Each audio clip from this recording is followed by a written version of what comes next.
Baiklah, Assalamualaikum warahmatullahi wabarakatuh. Nama saya Siti Nur Syahirah binti Ibrahim dari Unit Pendidikan Khas 1 Amilan Jun 2020. Pada hari ini, saya akan membentangkan tentang ulasan literatur mengenai pengurusan dan pentadbiran dalam pendidikan khas dalam kalangan guru besar.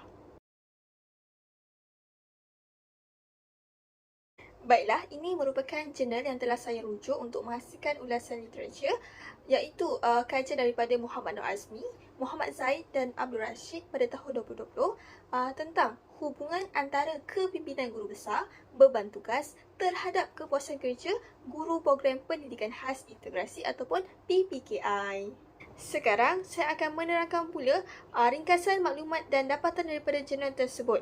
Tujuan kajian tersebut dijalankan adalah untuk mengkaji hubungan antara kepimpinan guru besar, beban tugas dan kepuasan kerja guru PPKI.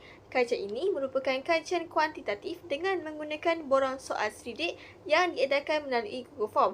Terdapat 119 item yang dikemukakan dalam soal selidik dan seramai 400 orang responden menjawab soal selidik tersebut. Data itu kemudiannya dianalisis dengan kaedah CFA menggunakan AMOS 21. Ujian tersebut dilakukan dengan menggabungkan ketiga-tiga konstruk dalam satu model pengukuran bagi mengenal pasti perkataan dan wujud antara konstruk. Dapatan kajian menunjukkan terdapat hubungan yang signifikan antara kepimpinan guru besar, beban tugas dan juga kepuasan kerja guru PPKI. Data tersebut dapat dilihat di dalam jadual yang saya tunjukkan di bawah. Dalam melahirkan modal insan yang mempunyai mentaliti kelas pertama, institusi sekolah memerlukan perubahan dan pembaharuan dalam kepimpinan dan pengurusan guru besar. Di sini, pemimpin merupakan individu yang memegang amanah dan juga bertanggungjawab untuk mengurus sesebuah organisasi. Menurut BAS pada tahun 2002, keberkesanan sesebuah organisasi dan sifat kepimpinan adalah saling berkait rapat. Hal ini kerana pemimpin ialah penggerak utama yang jelas dengan hala tuju untuk membawa kejayaan dalam sesebuah organisasi. Oleh itu, pemimpin berinisiatif mengambil langkah untuk merealisasikan impiannya walaupun melalui pelbagai rintangan dan juga cabaran. Sehubungan dengan itu, motivasi pekerja melalui strategi-strategi tertentu seperti pelbagai faedah bukan gaji, sistem penilaian prestasi dan juga program latihan merupakan salah satu pendekatan yang boleh dilaksanakan untuk meningkatkan keberkesanan sebuah organisasi. Dalam bidang yang saya ceburi sendiri iaitu pendidikan khas, kepimpinan dalam pengurusan dan pentadbiran pendidikan khas sering mendapat perhatian. Menurut Aminah pada tahun 2021 dan Azli Syam pada tahun yang sama, rata-rata komuniti pendidikan khas agak kurang selesa dengan kepimpinan yang sedia ada, terutamanya jika pemimpin yang terlibat bukan orang yang berlatar belakangkan pendidikan khas. Kepimpinan yang tidak kompeten ini menyebabkan banyak konflik dan cabaran berlaku. Banyak kajian yang membuktikan bahawa kepimpinan telah mempengaruhi beban kerja guru serta tahap kepuasan kerja guru pendidikan khas. Idealnya, pemimpin yang bertanggungjawab untuk kepimpinan terkemuka dalam pendidikan khas mempunyai ciri-ciri yang sesuai dengan keadaan serta keperluan dalam pendidikan khusus. Berdasarkan artikel yang telah saya rujuk, setelah membuat pembacaan, terdapat satu isu yang saya telah kenal pasti iaitu gaya kepimpinan guru besar yang kurang sesuai. Menurut Hamidah dan Normah pada tahun 2010, salah satu aspek penting bagi guru besar adalah menentukan gaya kepimpinan. Gaya kepimpinan perlu disesuaikan dengan personaliti guru besar dan orang yang dipimpinnya.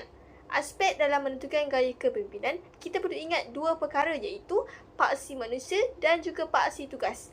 Tugas perlu terlaksana dan manusia perlu seronok dalam persekitarannya yang harmoni. Perbezaan gaya kepimpinan adalah berbeza mengikut tradisi dan budaya sekolah. Dalam kajian ini, gaya kepimpinan guru besar tidak sepatutnya terlalu tegas. Dan kita juga perlukan kepada fleksibel kerja dan juga guru besar sepatutnya bertimbang rasa kerana ianya perlu sesuai dengan rentak dan perwatakan sekolah yang berlainan seperti sekolah kampung dan juga sekolah bandar. Sekarang saya akan menganalisis isu tadi dengan lebih terperinci.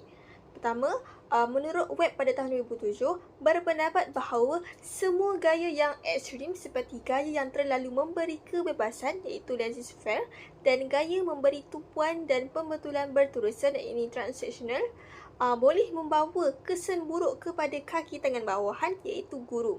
Contohnya, guru besar yang memberikan tugas kepada guru PPKI tanpa mengambil kira keadaan dan keupayaan guru merupakan satu tindakan yang tidak wajar. Ada juga guru besar yang terlalu rigid terhadap tugasan yang diberi, sedangkan guru besar itu sendiri tidak membimbing guru tersebut untuk melakukannya. Sikap ini menyebabkan guru PPKI dibebani dengan banyak kerja sama ada tugasan PTP ataupun lain-lain pada satu-satu masa. Realiti ini juga saya hadap semasa menjalani praktikal fasa 1 di mana saya mendapati nak berhadapan dengan tingkah laku dan kerenah MBPK itu sendiri pun dah satu kadang-kadang kita boleh stres. Jadinya, apabila terlalu banyak kerja, ia menyebabkan guru PPKI akan stres. Stres yang berpanjangan di tempat kerja pula akan menjurus kepada burnout dalam kalangan guru-guru. Menurut Siti Azira dan Muhammad Effendi, pada tahun 2021, burnout terjadi apabila seseorang berasa amat letih dari segi emosi dan tidak berupaya melaksanakan tuntutan kerja yang berterusan. Apabila telah burnout, guru akan kurang bersemangat untuk ke sekolah dan seterusnya menyebabkan kepuasan kerja guru akan berkurang. Di setengah negara, burnout merupakan antara sebab utama guru meninggalkan kerjaya mereka dan ini justru menyumbang kepada peningkatan atrisi guru dalam beberapa tahun kebelakangan. Ini menurut Waterford pada tahun 2019. Anderson pada tahun 2017 mengkaji pengekalan guru dalam aliran pendidikan khas berdasarkan faktor beban tugas guru dan pengaruh pentadbir dalam menangani isu tersebut. Dapatan kajian menunjukkan peratusan guru pendidikan khas yang bertukar aliran ataupun berhenti meningkat setiap tahun di mana faktor utama kepada situasi tersebut ialah beban tugas yang sangat tinggi berkaitan pengkeranian dan juga cara pemimpin mengamalkan kepimpinan mereka di sekolah. Sekiranya perkara ini dibiarkan berterusan, pastinya kualiti PDPC guru yang akan disampaikan kepada murid akan menurun. Akibatnya, murid tidak mendapat pendidikan yang bermakna yang akhirnya akan menjejaskan kemenjadian murid yang dihasilkan oleh falsafah pendidikan kebangsaan. Rentetan daripada gaya kepimpinan guru besar yang kurang sesuai tadi, ia akan memberi kesan kepada guru PPKI. Yang pertama, guru PPKI akan mempunyai beban tugas yang sangat banyak. Menurut kajian Norisan, Zahida dan Taqwa pada tahun 2013 menyatakan bahawa guru-guru ini membawa pelbagai tugas dalam tempoh tertentu. Mereka bukan sahaja aktif terlibat dalam pengajaran di PPKI tetapi juga terlibat dalam tugas luaran yang tidak melibatkan murid berkeperluan pendidikan khas ataupun MBPK. Kajian Rahim, Johari dan Jamaluddin dan juga Musa pada tahun 2006 pula mendapati bahawa sebanyak 48.17% daripada responden bersetuju bahawa guru pendidikan khas tertekan dengan pelbagai tugas sekolah yang bukan hanya menjalankan proses pengajaran di bilik darjah tetapi terlibat dalam kerja-kerja pentadbiran, pengurusan disiplin, guru alternatif dan banyak tugas lain. Kajian yang ketiga oleh Nur Rashid dan Hamzah pada tahun 2014, beban tugas yang tinggi dalam kalangan guru PPKI wujud kerana mereka perlu berurusan dengan murid aliran perdana dan pada masa yang sama mereka perlu memberi tumpuan juga kepada MBPK. Seperti mana kita tahu, murid perdana ni biasanya kurang bermasalah lah, tetapi bila mana dengan MBPK ni, setiap murid tu ada kelemahan dan kelebihannya sendiri yang perlu diuruskan dengan satu pengurusan tingkah laku yang sesuai, yang betul. Masyidah pada tahun 2019 menjelaskan bahawa konvergensi dua aliran pelajar pada masa yang sama akan meningkatkan bilangan tugas guru PPKI tersebut. Selain itu, kajian Nelson, Melissa dan Kathleen pada tahun 2014 menyatakan bahawa guru pendidikan khas diberi tugas yang berlebihan seperti tugas pentadbiran serta tugas-tugas yang tidak penting seperti menggantikan kaki tangan yang tidak hadir ataupun hilang. Dan pada masa sama, mereka juga mesti mematuhi tugas sebenar mereka iaitu berhadapan dengan MBPK itu sendiri. Kajian Erika dan Raymond pada tahun 2009 mendapati guru pendidikan khas tidak diberi masa yang mencukupi untuk menyelesaikan tugas yang diamanahkan. Okey, interval masa antara tugas sama ada melibatkan MBPK ataupun tidak sesuai dengan intensiti kerja yang perlu dipenuhi. Maksudnya contohnya, guru besar bagi kerja hari ni, nak hari tu juga siap. Sedangkan kerja tersebut memerlukan jangka masa yang lama. Daripada beban tugas yang terlalu banyak tadi, ia akan memberikan kesan yang kedua kepada guru iaitu tahap kepuasan kerja guru PPKI akan berkurang. Kajian Gwendolyn pada tahun 2017 menyatakan bahawa kepuasan kerja guru bergantung kepada gaya kepimpinan guru besar. Gaya kepimpinan, transformasi, transaksi dan laissez-faire digunakan sebagai item ukuran dalam meninjau persepsi guru terhadap kepimpinan guru besar. Tahap kepuasan kerja meliputi faktor intrinsik, ekstrinsik dan keseluruhan disediakan dalam soal selidik. Dapatan kajian menunjukkan terdapat hubungan yang signifikan antara gaya kepimpinan guru besar dengan kepuasan kerja guru. Seterusnya, menurut Rubaiyah dan rakan-rakannya pada tahun 2010 menjelaskan bahawa beban tugas menyebabkan guru tidak berpuas hati mengajar MBPK. Kepuasan kerja daripada seorang guru pendidikan khas boleh dicapai apabila guru mampu untuk memberikan tumpuan kepada pengajaran MBPK dan MBPK pula menunjukkan disiplin yang sesuai. Apabila kepuasan kerja ini dicapai, ia akan meningkatkan komitmen guru untuk melaksanakan tugas-tugas. Sekiranya kepuasan kerja ini tidak dicapai, maka pengabaian tanggungjawab akan berlaku. Kepuasan kerja ini amat penting dalam menghasilkan produktiviti yang terbaik daripada tenaga pengajar. Ini pula merupakan kajian-kajian lain yang menyokong dapatan jurnal tadi. Menurut Marty dan Khadi pada tahun 2014, dalam kajiannya mendapati terdapat hubungan yang signifikan antara kepimpinan guru besar dengan peningkatan beban tugas guru pendidikan khas serta tahap efikasi guru. Kajian itu melibatkan 305 orang guru pendidikan khas di 12 sekolah awam di Estonia.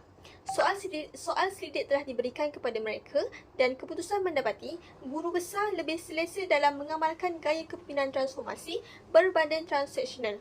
Burnout dan rasa tidak puas hati bekerja juga boleh dielakkan sekiranya guru besar bijak memilih gaya kepimpinan. Kajian ini membuktikan kepimpinan yang diamalkan oleh guru besar memberikan impak terhadap tugas yang bakal digaras oleh guru PPKI. Seterusnya, kajian Muhammad dan Yaakob pada tahun 2013 pula yang melibatkan 115 orang guru pendidikan khas di Perlis menunjukkan pengaruh gaya kepimpinan guru besar terhadap beban tugas guru pendidikan khas. Melalui soal selidik yang ditadbirkan kepada semua responden dan selepas analisis dibuat, dapatan kajian menunjukkan gaya kepimpinan guru besar memberikan sedikit pengaruh terhadap beban tugas guru pendidikan khas. Dapatan kajian Nur Azmi dan rakan-rakannya pada tahun 2019 pula menunjukkan bahawa guru pendidikan khas mengalami burnout yang tinggi akibat beban tugas yang meningkat dari kepimpinan atasan yang tidak memahami guru-guru tersebut. Kedua-dua kajian di atas menjelaskan bahawa amalan kepimpinan yang dilaksanakan oleh guru besar secara tidak langsung akan menjejaskan kualiti kerja guru PPKI kerana beban tugas yang ditanggung.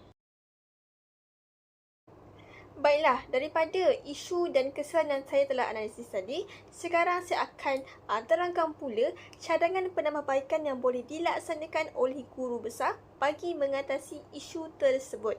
Yang pertama, yang sangat-sangat penting iaitu pengetahuan. Dalam konteks ini, guru besar hendaklah mencari pengetahuan tentang pendidikan khas seperti dasar-dasar pendidikan khas, keperluan kanak-kanak pendidikan khas, pengurusan bilik darjah untuk pendidikan khas serta skop tugas guru PPKI. Okey, semua sokongannya. Kajian COH dan rakan-rakannya pada tahun 2020, guru besar perlu peka dengan pengetahuan mengenai bidang profesionalnya. Tak kisahlah, kalau kat sekolah tu ada banyak-banyak subjek pun, dia perlu ada pengetahuan asas tentang subjek tersebut. Beliau sebagai pemimpin perlu mendahului dalam meneroka pendekatan baharu dalam pengajaran dan pembelajaran PTP, kemudian berkongsi pengetahuan dan kemahirannya serta membimbing guru GPK pendidikan khas dan guru PPKI yang kurang berpengalaman. Jadinya di sini antara usaha yang boleh dilaksanakan oleh guru besar untuk meningkatkan pengetahuannya adalah yang pertama, guru besar boleh melaksanakan Professional Learning Community ataupun PLC dengan pentadbir-pentadbir sekolah lain yang mempunyai program PPKI di sekolah. Kemudian, guru besar juga boleh mengikuti kursus pendidikan khas bersama-sama guru pendidikan khas di sekolah, dan guru besar juga boleh membuat pembacaan ilmiah. Sekarang semua maklumat ada di hujung jari. Guru boleh search dekat YouTube ke, dekat TikTok ke, ataupun banyak jurnal dah sekarang yang kita boleh lihat yang menerangkan tentang pendidikan khas. Impaknya, dengan mengetahui dan memahami dunia pendidikan khas, guru besar akan lebih bijak membuat keputusan hingga tidak membebankan guru PPKI. Ia juga memastikan mereka mampu membina persekitaran pendidikan khas yang lebih baik di sekolah yang dipimpin. Seterusnya, daripada segi sikap pula, guru besar perlu mempunyai sikap yang positif terhadap kewujudan MBPK dengan mengetahui dan memahami keperluan MBPK serta skop tugas guru PK dengan lebih terperinci. Menurut Norita dan rakan-rakannya pada tahun 2020, sikap pemimpin adalah sikap pemimpin sekolah terhadap pendidikan khas dan murid berkeperluan khas merupakan salah satu faktor penentu yang terbesar dalam kejayaan pendidikan khas. Ini disokong oleh Morton pada tahun 2000 yang menyatakan bahawa sesetengah pemimpin sekolah menghadapi masalah dalam menggunakan gaya kepimpinan yang sesuai terhadap guru-guru yang mengajar pendidikan khas disebabkan mereka tidak mempunyai latar belakang pendidikan khas. Kurang memahami kerencaman bidang tugas guru-guru dan sikap MBPK yang mempunyai mood yang berubah-ubah serta memerlukan perhatian khusus. Oleh itu, antara usaha yang guru besar boleh lakukan adalah guru besar boleh menyelia guru PPKI sambil memerhati keadaan dan realiti sebenar mengajar di kelas PPKI. Guru besar juga perlulah rajin bertanya kepada guru PPKI tentang isu-isu semasa yang berlaku di PPKI sama ada yang melibatkan masalah disiplin murid ataupun isu PTBC. Impaknya, dengan mengetahui keadaan sebenar di PPKI, guru besar akan lebih bertimbang rasa dalam setiap tindakan yang diambil serta tidak membebankan guru PPKI dengan terlalu banyak kerja pada satu-satu masa. Selain itu juga, guru besar boleh mengubah gaya kepimpinan mereka kepada gaya kepimpinan transformasi. Kepimpinan transformasi menunjukkan pengaruh kepimpinan peribadi yang kuat untuk memberi inspirasi kepada orang lain dan menambah baik organisasi tanpa mementingkan hierarki rasmi, menurut Norita dan rakan-rakannya pada tahun 2020. Pemimpin jenis ini biasanya seorang yang berani mempercayai orang lain, bertindak berdasarkan sistem nilai dan sentiasa berusaha untuk meningkatkan kemampuan diri. Okey, di sebelah sini, atas ni merupakan dimensi perilaku kepimpinan transformasi, iaitu kita ada 4. Yang pertama, motivasi dan inspirasi. Yang kedua, pertimbangan individu. Yang ketiga, stimulasi intelektual. Dan yang keempat pula adalah pengaruh idea. Hasil kajian yang dijalankan oleh Quinn dan rakan-rakannya pada tahun 2015 menunjukkan pengetua di sekolah berprestasi tinggi lebih kerap menggunakan semua amalan kepimpinan transformasi jika dibandingkan dengan pemimpin dalam institusi berprestasi rendah. Ini dibuktikan dengan keputusan pelajar bagi sekolah berprestasi tinggi yang banyak pelajarnya mendapat keputusan yang cemerlang. Baiklah, ini merupakan gaya kepimpinan transformasi berdasarkan 4 dimensi yang telah saya sebutkan sebentar tadi.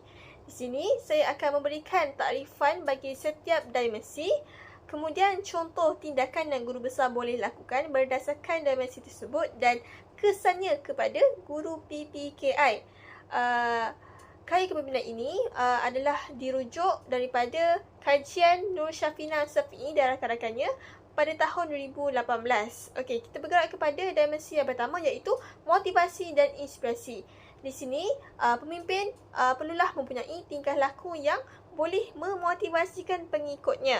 Jadinya, antara perkara yang guru besar boleh buat adalah guru besar perlulah memberikan sokongan moral kepada guru-guru PPKI dan juga menjadi mentor kepada guru-guru PPKI. Tapi di sini guru besar perlu ingat, sebelum menjadi mentor, guru besar perlulah menegakkan diri mereka dengan pengetahuan dalam dunia pendidikan khas terlebih dahulu. Kemudian, kesannya kepada guru-guru PPKI, guru akan lebih percaya pada kebolehan diri mereka dan memberikan komitmen yang tinggi terhadap tugas mereka. Okey, dimensi yang kedua pula adalah pertimbangan individu. Di sini, pemimpin perlulah peka terhadap keperluan setiap guru dan menghormati kepelbagaian guru dalam organisasi. Okey, antara tindakan yang guru besar boleh buat adalah guru besar boleh menggalakkan sesi perbincangan ataupun mengadakan sesi perbincangan sekiranya guru menghadapi sebarang masalah di sekolah. Kemudian, guru besar juga perlulah sentiasa mengambil kira kekuatan dan kelemahan guru sebelum memberikan suatu tugasan. Impaknya kepada guru PPKI adalah guru akan merasa lebih dihargai, didengari dan diperlukan oleh pemimpin. Dimensi yang ketiga pula adalah simulasi intelektual.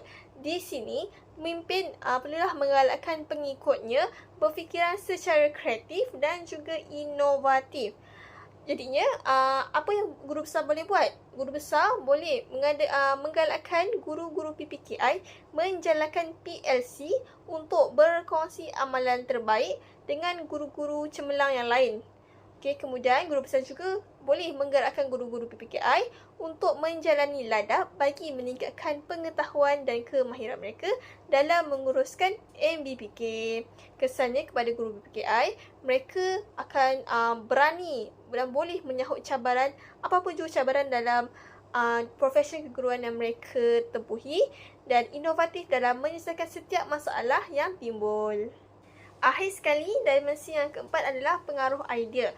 Taklifannya di sini, melalui pengaruh idea, pemimpin lebih mementingkan keperluan guru berbanding keperluan dirinya. Jadinya, antara tindakan yang boleh dilakukan adalah guru besar hendaklah mempunyai visi dan juga misi yang jelas. Kemudian, setelah membentuk visi dan misi yang jelas ni, guru besar hendaklah memotivasikan guru-guru PPKI dengan memberikan peluang kenaikan pangkat, ganjaran dan juga pengiktirafan kepada guru-guru yang bekerja dengan cemerlang. Impaknya, guru-guru PPKI akan lebih patuh, bersemangat untuk melaksanakan tugas dan juga mengagumi pemimpin. Kesimpulannya di sini, gaya kepimpinan yang diamalkan oleh guru besar sangat penting kerana ia mempengaruhi cara bertindak kaki tangan bawahannya. Gaya kepimpinan yang sesuai berupaya menggerakkan warga sekolah untuk berkongsi wawasan organisasi, seterusnya berusaha untuk merealisasikan matlamat yang telah ditetapkan. Pemimpin yang menerjui sekolah yang mempunyai program pendidikan khas perlulah memahami keperluan MBPK dan cabaran mengajar bagi guru-guru pendidikan khas. Memandangkan jumlah murid yang semakin bertambah pada hari ini, maka peranan pemimpin sekolah perlulah berubah secara drastik bagi memastikan program pendidikan khas di sekolah berjalan dengan lancar dan juga berkesan. Akhirul kalam, dapat disimpulkan bahawa kepimpinan guru besar yang berkesan merupakan peneraju kepada pengurusan dan pentadbiran PPKI yang cemerlang, sama ada daripada segi aspek kemenjadian murid itu sendiri maupun kualiti guru PPKI. Sekian sahaja daripada saya. Terima kasih dan Assalamualaikum warahmatullahi wabarakatuh.